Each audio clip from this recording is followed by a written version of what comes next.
Hi, everyone. Welcome to our channel. Douglas Macgregor highlights Secretary Blinken's assertion that the current moment is potentially the most perilous in the region since World War II and arguably in the past 2 centuries. He emphasizes the extreme volatility and explosiveness of the situation, which may not be fully appreciated by many in the United States and Europe. Macgregor asserts that the primary danger lies in the failure of individuals within the U.S. government to acknowledge the current state of affairs, tracing it back to events since October 7th in Gaza. He notes over 160 attacks against us, forces in Middle East, and various attempts to disrupt shipping entering the Red Sea involving vessels connected to the U.S. and Israel. Macgregor suggests these occurrences are not random, but are orchestrated events. The campaign of mass expulsion or killing of Arabs in Gaza is the problem. There's a failure to recognize the misguided notion that Muslims inherently hate people in the West. This misconception directly contributes to the situation. It's crucial to understand this. We genuinely want to stop these attacks. The key lies in getting the President of the United States to intervene and communicate to Mr. Netanyahu that continued actions will no longer receive us support. This could potentially quell the majority of hostility and attacks against the United States. There's a failure to grasp this understanding on Capitol Hill. The situation has the potential to escalate into a regional war, primarily involving Israel and the United States, with the risk of terrorism within the United States due to open borders and unsecured immigration. That principal issue in the United States seems to be an unwarranted eagerness to initiate a bombing campaign against Iran. This means over the last 25 to 30 years, there's been a deliberate effort to vilify Iran for everything Israel dislikes. Israel has designated Iran as its main adversary and believes that unless Iran is eliminated as a threat, there will be no peace in the region. This perception is misleading because other states in the region are equally or more hostile than Iran. However, Israel, through substantial influence on U.S. media and the Israel lobby's sway in the United States, has managed to portray Iran as the epitome of evil, the primary sponsor of terrorism in the region. That's not true, but unfortunately, that's what people have been convinced of. The interesting part is the argument that the killing of 3 Americans, unfortunate as it is now being used as justification for an act of war against Iran. One would think we should be more concerned about the tens of thousands of Americans who die annually from fentanyl poisoning, or the thousands killed in cities like Chicago, Los Angeles, New York, and Philadelphia by fellow Americans, and the need to enforce law and order. However, it seems these issues are considered minor or tertiary, while the focus shifts to the killing of 3 Americans by what is alleged to be a proxy force for Iran, leading to calls to bomb Iran. I had a conversation with a senator who repeatedly emphasized that 3 of our guys were killed. I reminded him that it wasn't necessarily a direct action by Iran, but rather a Shia militia resistance group in Iraq. There's a timeline here, starting from October 7th, that needs consideration operation, yet the narrative quickly reverts to blaming Iran. It's challenging to combat this perspective. He began questioning the purpose of U.S. forces in Iraq and Syria upon arriving at the Pentagon in November 2020. Despite various explanations provided, he found them inadequate, especially when Israel was cited as a reason. He had the notion that the forces served as a tripwire against Iran seemed ridiculous to him.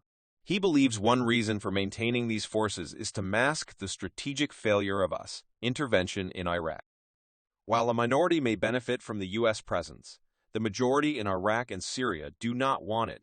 The U.S. and Israel view the Kurds as leverage against Iran and Turkey, further complicating the situation. Unfortunately, with 57,000 troops in the region, there are numerous tripwires, and some on Capitol Hill are eager to use any pretext, such as recent events, to justify bombing. The story of President Reagan held a different perspective regarding unconditional support for Israeli government policies compared to the current approach. While he was favorably disposed towards Israel, he did not see the strategic benefit of putting U.S. forces in harm's way solely for Israel's benefit. However, the current government, as well as Congress, seems to view this differently, seeing it as an opportunity to confront Iran. The idea of bombing as a means to submission has historically shown limited success. Previous attempts, such as during the Vietnam War, often resulted in alienating more people and strengthening resistance.